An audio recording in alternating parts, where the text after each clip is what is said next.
Those Tesla shares sliding lower as we move through the day. They're down a little bit more than 10% right now. Somehow it's levitating, and I think it's Elon Musk is the greatest salesman in the world. He paints this vision of an unlimited future.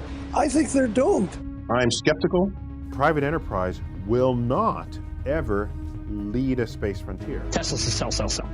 You don't want to own this stock. You don't want to lease it. Heck, you shouldn't even rent the darn thing. It's an overpriced car company, and they have to become a car manufacturer. And becoming a car manufacturer is a lot more difficult than becoming a high-tech darling.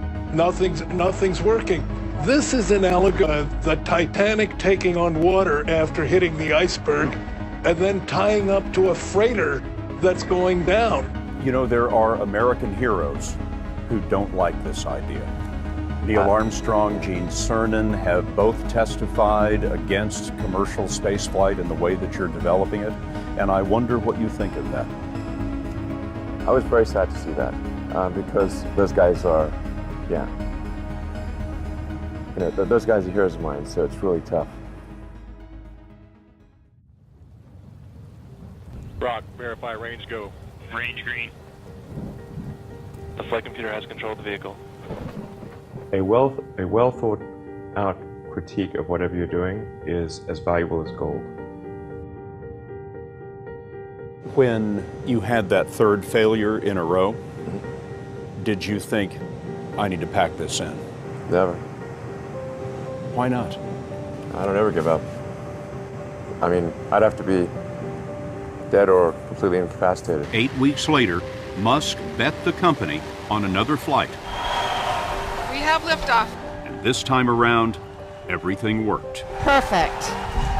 If that fourth launch hadn't worked, that would have been it. We would have not had the resources to mount a fifth. Successful entrepreneurs probably come in all sizes, shapes, and flavors. Some of the things I've described already, I think, are very important. I think really an obsessive nature with respect to the quality of the product. Really liking what you do, whatever area that you get into. Given that, even if you're the best, there's always a chance of failure. So I think it's important that you really like whatever you're doing. If you don't like it, life is too short. When my brother and I were starting our first company, instead of getting an apartment, we just rented a small office and we slept on the couch. We had just one computer, so the website was up during the day and I was coding at night. 7 days a week, all the time. You just keep going and get it done. You put $90 billion, like 50 years worth of breaks into solar and wind, to Solyndra and Fisker and Tesla and Enter1. I mean, I had a friend who said you don't just pick the winners and losers, you pick the losers. I'm available 24/7 to help solve issues. Right. Call me 3 a.m. on a Sunday morning, I don't care. We didn't just repay the principal, we actually repaid it with interest and a bonus payment. So ultimately, the U.S. taxpayer actually made a profit of over $20 million on this loan. Just work like hell. I mean, you just have to put in, 80 to 100-hour weeks every week. If other people are putting in 40-hour work weeks and you're putting in 100-hour work weeks, you will achieve in 4 months what it takes them a year to achieve. A natural human tendency is wishful thinking. So a challenge for entrepreneurs is to say, well, what's the difference between really believing in your ideals and sticking to them versus pursuing some unrealistic dream that doesn't actually have merit? Your product or service needs to be much better. It can't be a little bit better. I think my sort of drive to get it done is somewhat disconnected from hope, enthusiasm, or anything else. I actually just don't care about hope or enthusiasm, motivation. I just give it everything I've got, irrespective of what the circumstances may be.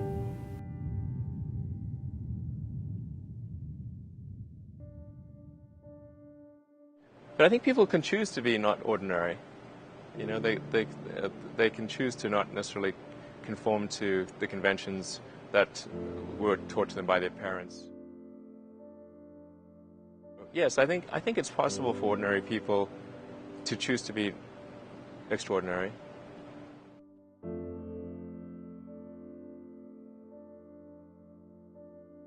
I think also just don't be afraid of new arenas. You can get a book, you can learn something, and experiment with your hands, and just make it happen. Find a way or make a way to get something done.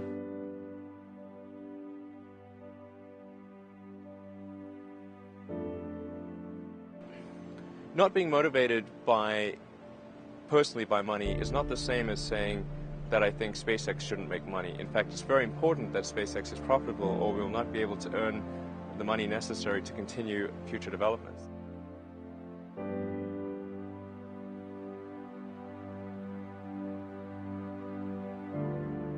It's like the Nike slogan, just do it. That's, just showing up is half the battle. You got to try hard to do it, and don't be afraid of failure. You also need to be rooted in reality. So you shouldn't. It's easy to get high in your own supply.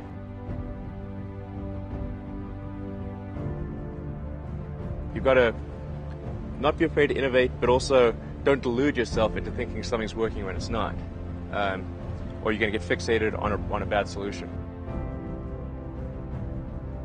You go to the very basic laws of physics, the things which we believe to be extremely well demonstrated. In other words, the reason they call it a law is that no one has ever demonstrated an exception to that, ever.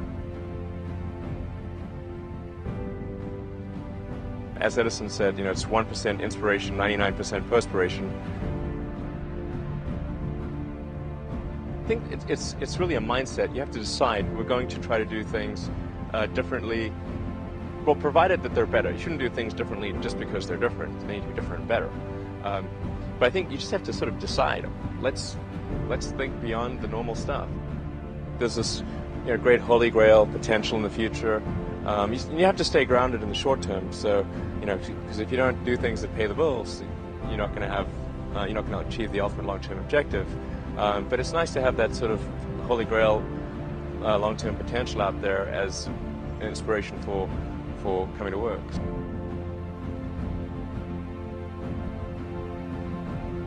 No, I'm a volunteer. I don't need the money. There's nothing. It's not like I'm sitting here saying I wish I could buy such and such a thing. I could buy it. I get paid minimum wage. Actually, I don't even get overtime.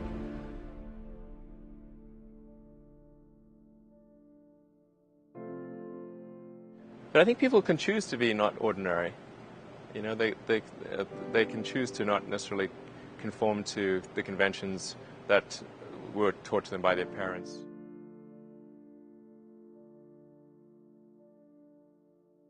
Yes, I think it's possible for ordinary people to choose to be extraordinary.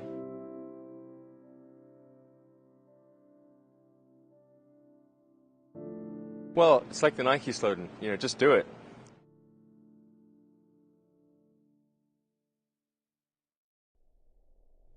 Definitely one of the best days of my life, and I think also for a lot of people here at SpaceX, it's the culmination of a dream.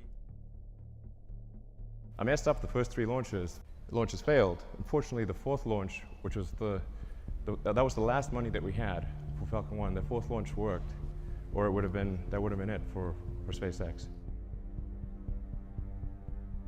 But fate liked us that day. The 4th launch worked. Today is the 9th anniversary of that launch. 3, 2, 1, 0. We're in stage 1. Liftoff indication. We have liftoff. It's a very emotional day, actually. Space operations confirmed. So it's about enabling the extension of life beyond Earth. Fundamentally, the future is vastly more exciting and interesting if we're a spacefaring civilization and a multi-planet species than if we're not. You want to be inspired by things. You want to wake up in the morning and think the future is going to be great. And that's what being a spacefaring civilization is all about. It's about believing in the future and thinking that the future will be better than the past. And I can't think of anything more exciting than going out there and being among the stars.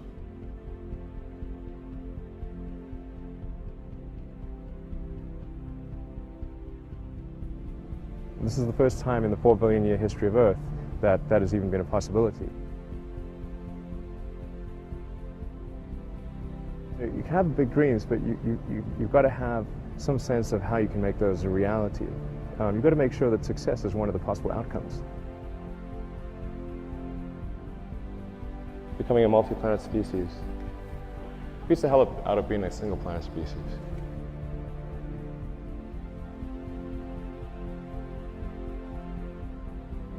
And if we're building this thing to go to the moon and Mars, then why not go to other places on Earth as well?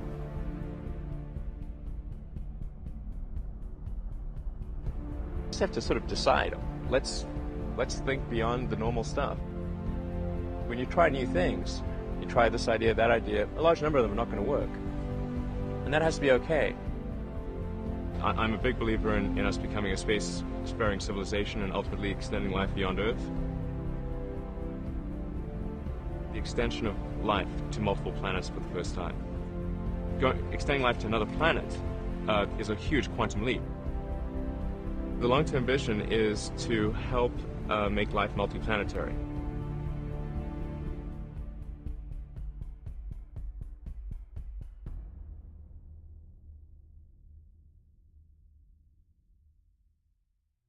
Thanks to the hard work of basically, the SpaceX team, all you guys.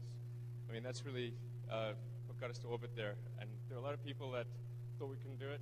A lot, actually. But, as the saying goes, fourth time's the charm, right? I mean,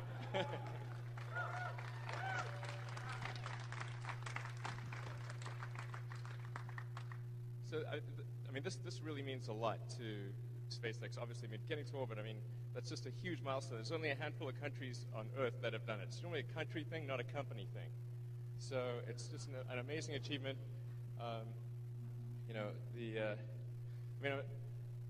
My mind's kind of frazzled, so it's kind of hard for me to say anything. But man, definitely, this is one of the greatest days of my life, and I think probably for most people here. It's we've shown people we can do it, and this is just the first step in many. I mean, we're going to get Falcon 9 to orbit next year, get the Dragon spacecraft going. I mean, we're going to be taking over for the space shuttle when that retires.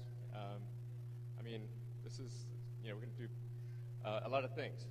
Ultimately, I think even getting to Mars and things like that. So I think this is definitely the future of SpaceX is really great.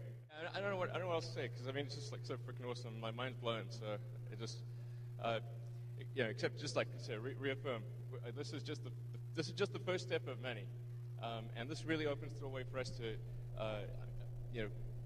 get Falcon 9 going, get manned space flight. I mean, there's just so many cool things that are there in the future.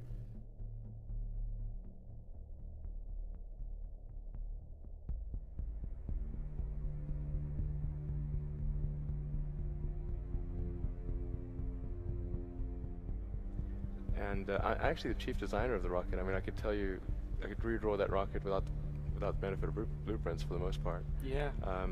So it's sort of like seeing my baby go up there, and it's pretty scary.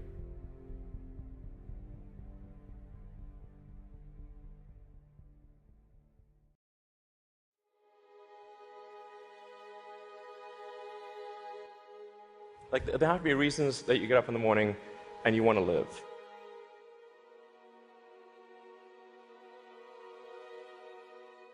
Like, why do you want to live? What's the point? What inspires you? What do you love about the future? And if we're not out there, if the future does not include being out there among the stars and being a multi-planet species, I find that it's incredibly depressing if that's not the future that we're going to have.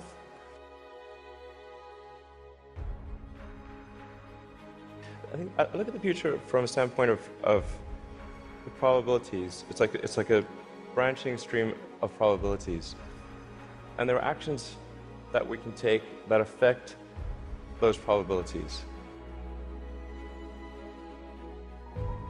Becoming a multi-planet species and spacefaring civilization, this is not inevitable. It's very important to appreciate this is not inevitable.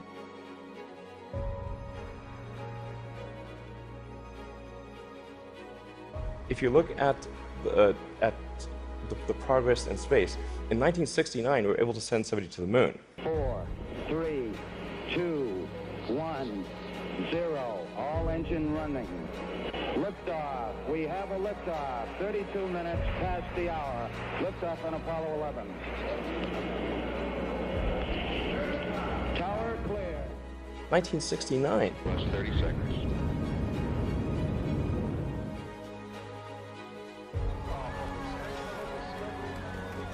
Then we had the space shuttle. The space shuttle could only take people to low Earth orbit. Then the space shuttle retired, and the United States could take no one to orbit. So that's the trend. The trend is like down to nothing.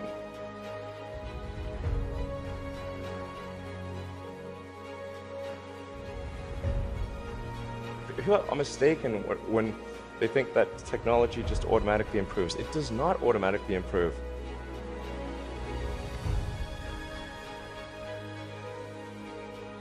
It only improves if a lot of people work very hard to make it better. By itself, degrade, actually. You look at great civilizations like ancient Egypt, and they were able to make the pyramids, and they forgot how to do that. And the Romans, they built these incredible aqueducts. They forgot how to do it.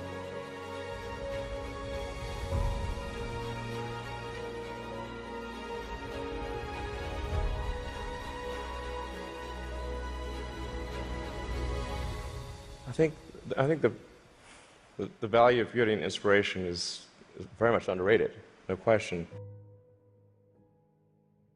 But I want to be clear. I'm not trying to be anyone's savior. That is not the. I'm just trying to think about the future and not be sad.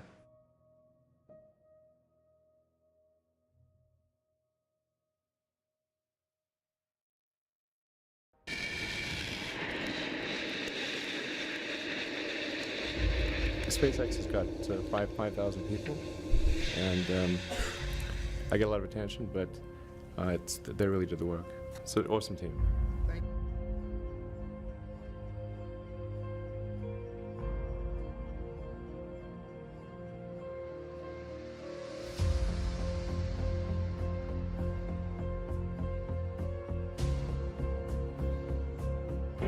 Seconds and counting.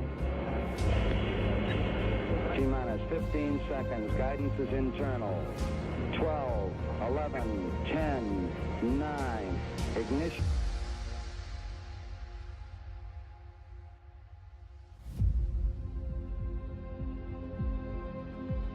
I think we're at the dawn of a new era, and I think it's going to be very exciting.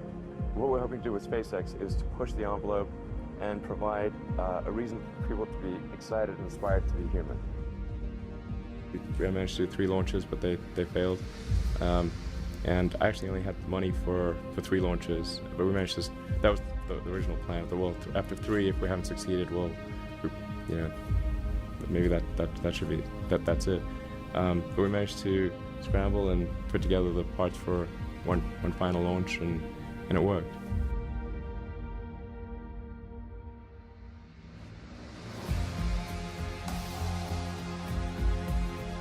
Every now and again, the little scrappy company wins. And I think this will be one of those times.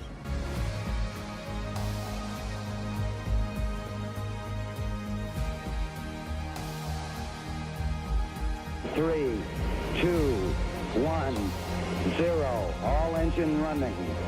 Liftoff. We have a liftoff. 32 minutes past the hour. Liftoff on Apollo 11. I think it's important that humanity become a multi-planet species. I think most people would agree that a future where we're a spacefaring civilization is inspiring and exciting compared with one where we are forever confined to Earth until some eventual extinction event. That's really why I started SpaceX. What I'm trying to do is to make a significant difference in spaceflight and help make spaceflight accessible to almost anyone.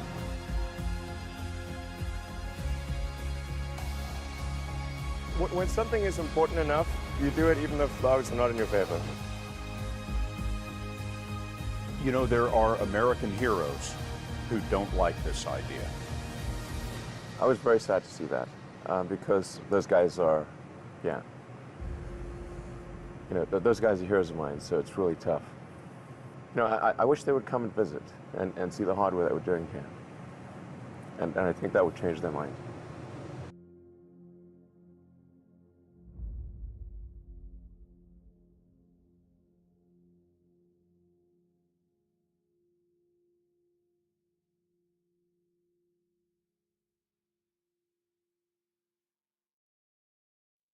It's been 15 years to get to this point. It's taken us a long time. A lot of difficult steps along the way. Creating a company is almost like having a child. So it's sort of like, how do you say your child should not have food? Even if it ruins you? Yeah. I remember waking up the Sunday before Christmas in 2008 and thinking to myself, man, I never thought I was someone who could ever be capable of a nervous breakdown. But I felt this was the closest I've ever come. So many people tried to talk me out of starting a rocket company. It was crazy. One good friend of mine collected a whole series of videos of rockets blowing up and made me watch those. He just didn't want me to lose all my money. And in the end, I had to invest everything. And I was borrowing money from friends to pay the rent.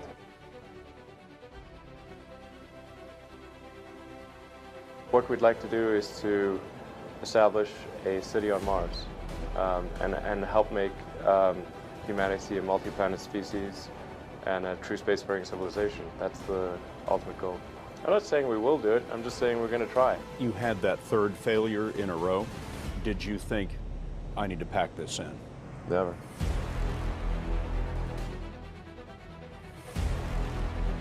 I don't ever give up.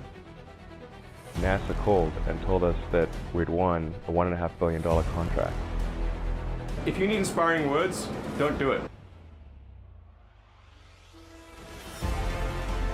I think wishful thinking is innate in the human brain.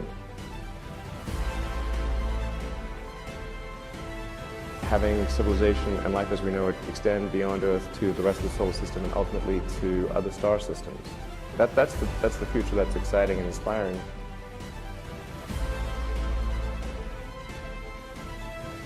You need things like that to be glad to wake up in the morning. We're doing these things that seem unlikely to succeed, and we've been fortunate, and at least thus far they have succeeded. Life can't be just about solving problems. Like, there have to be things that are inspiring and exciting that make you glad to be alive. And ultimately, be out there among the stars. It has actually been a very difficult journey, I have to say. Here is a path to do it, even if that path has a lot of danger associated with it and risk, and maybe it won't succeed. Why it's important, and even if the odds are that it won't succeed, it's worth trying to do it. I'm just incredibly proud of the SpaceX team for being able to achieve this, I think, incredible milestone in the history of space.